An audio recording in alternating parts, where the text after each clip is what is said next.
भगवान पर 108 कुछ भी शिव को चढ़ाना चाहिए। आपके पास कुछ भी नहीं है तो 108 चावल के दाने चढ़ाइए, 108 मूंग के दाने चढ़ाइए, 108 आप चाहे तो सरसों के फूल चढ़ाइए, 108 चाहे तो सफेद पुष्प चढ़ाइए, 108 चाहे तो गुलाब की पत्तियां चढ़ाइए।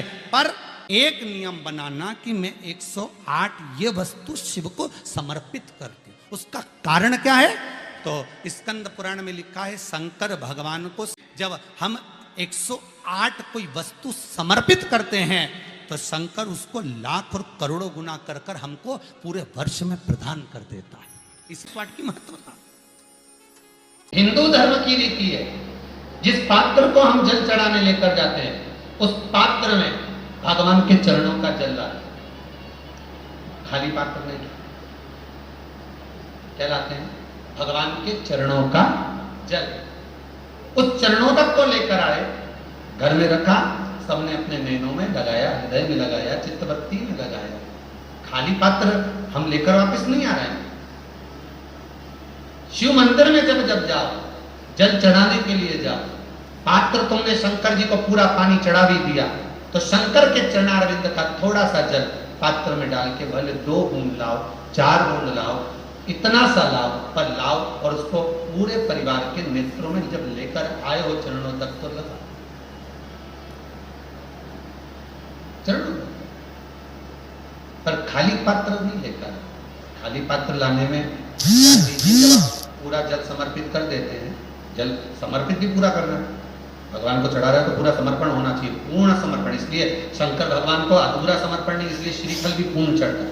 शंकर जी के मंदिर में श्रीफल नहीं पूर्ण, बेलपत्री भी पूरी, चावल का दाना भी चढ़ेगा तो आखा, फल भी चढ़ेगा तो आखा, फूल भी चढ़ेगा तो आखा। भगवान को कोई चीज खंडित नहीं चढ़े, शिव जी जल भी चढ़ेगा तो पूर्ण। जिस जल को चढ़ाने के लिए लेकर गए उसको बचा कर नहीं लाना शिव मंदिर में से, संपूर्ण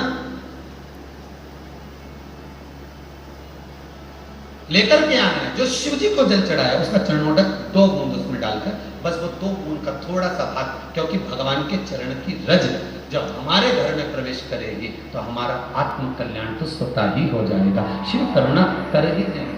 पर कई लोगों की आदत रहती है, और आपने भी गलती करी होगी, गए होगे, चढ़ा कर भी आए होगे, पूरा पानी भी उंडेल कर आए होगे, चढ़ा भी दिया, छोड़ भी आए, पर लेकर नहीं आए होगे। कई लोग गलती कर जाते हैं और फिर बाद में कहते हैं हम तो इतने साल से पूजन कर रहे हैं, भगवान हमारी सुन ही नहीं दिया। तो भगवान के मैं तो तैयार बैठा, और तू नवा के चली जाए, लेके तो कहीं जाए, भगवान भी तो सोचे।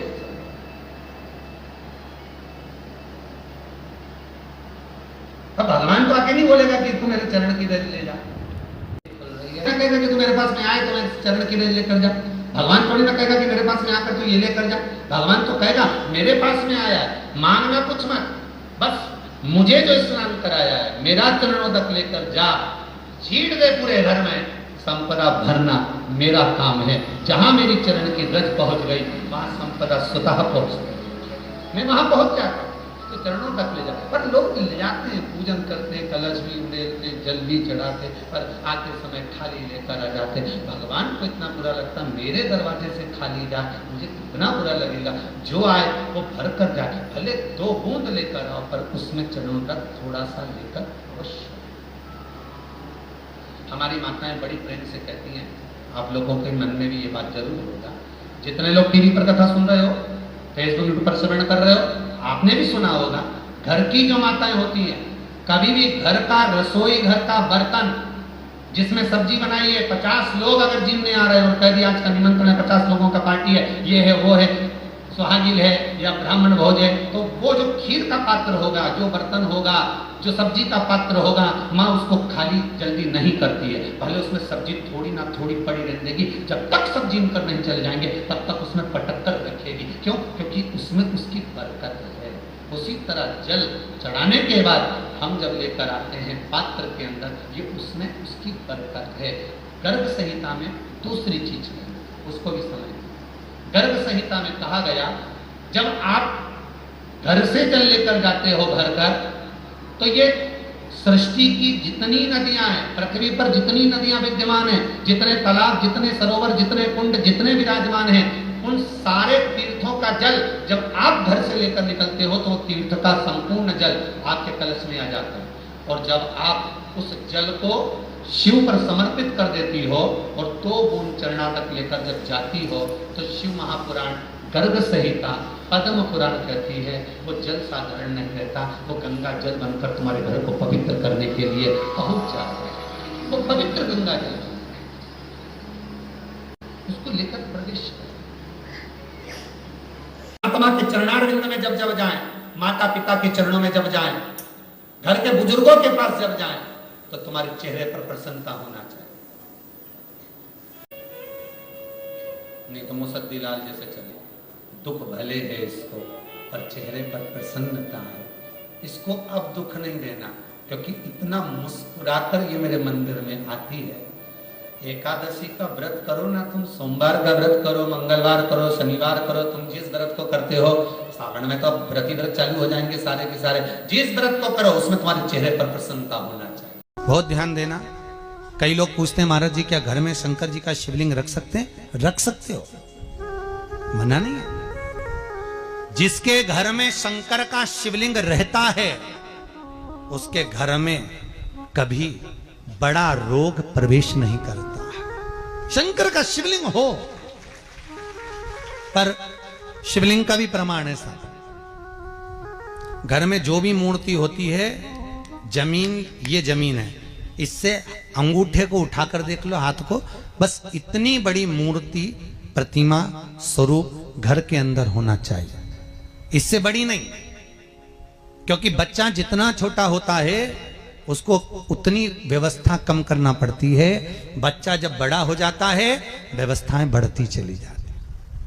और निवेदन है, आप अपने घर के कमरे में दूसरों को अलाउ नहीं करते। करते हो क्या? जेठानी का लड़का आया तुम्हारे कमरे में आकर बैठ गया, देवरानी का आया या ननंद के छोरा छोरी आए तुम्हारे कमरे में बैठ गया, तुम्हें अच्छा लगेगा? जल्दी कर बाहर निकल। अपने कमरे में तो बच्चे कहते हम कहां जाएं, दादी के कमरे में जा, क्योंकि बेचारी दादी का कमरा तो पंचायती। अपने कमरे में कोई नहीं होना। और ले देकर केवल एक भगवान का कमरा ही ऐसा होता है, भगवान का मंदिर एक ऐसा होता है जिसमें सब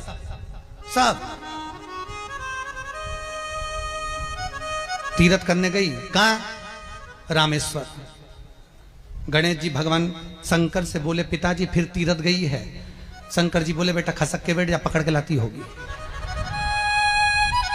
तीर्थ गई, वहां से रामेश्वर जी को ले आई, फिर बद्रीनाथ गई, वहां से पकड़ लाई, द्वारका गई, वहां से ले आई। इतना सारा देवी देवता एक ही मंदिर में, सारा पितर देव, ये देव वो देव सब बैठा, बेचारा ये सब खसकाया बैठा। इतना सा तो मंदिर, उसमें भी ऐसा फंसाया बैठा, और उसी में पानी का लोटा, उसी में जल सब रख गई, और मालूम पड़े वो लोटा भी लुढ़क गया, सब गीला हो गए। गणेश जी ने कहा पिताजी पूरे गीला हो गए। शंकर भगवान बोले बेटा अब तो आरती करके गई, कल ही आएगी।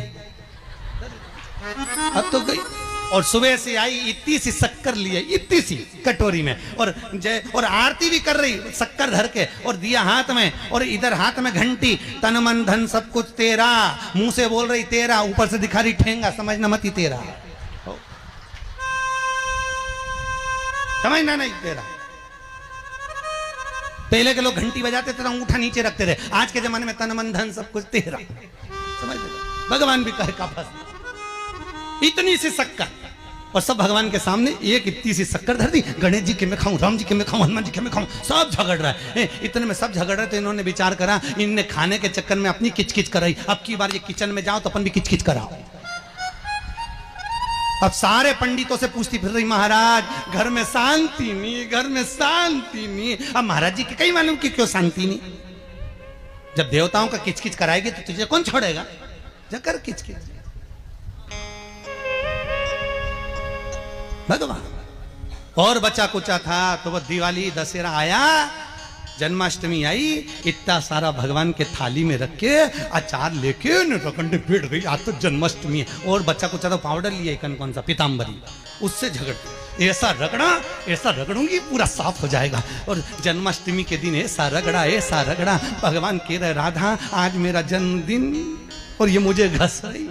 भगवान बोले अब घस लेने दे। राधा जी बोली कोई बात नहीं, बाद में मैं उपटन लगा दूंगी प्रभु, अब इसका जन्मदिन आने दे, जैसी करनी वैसी भरनी। अब खुद का जन्मदिन आया, शादी की सालगिरह आई, पति के साथ जा रही थी मंदिर में दर्शन करने, स्पीड ब्रेकर पे से एसी फिकाई, सब दूर से घस आई। 4 दिन तक हॉस्पिटल में पड़ी रही, सब मिलने आए, जीजी कैसे हो गया? मेरा तो बताओ मंदिर जा रही थी और घिसा गई। भगवान बोले तूने मेरे जन्मदिन पे घसा, तेरे जन्मदिन में मैंने घसा, हिसाब बना और घस जा, घस ले, घस ले। क्यों घस?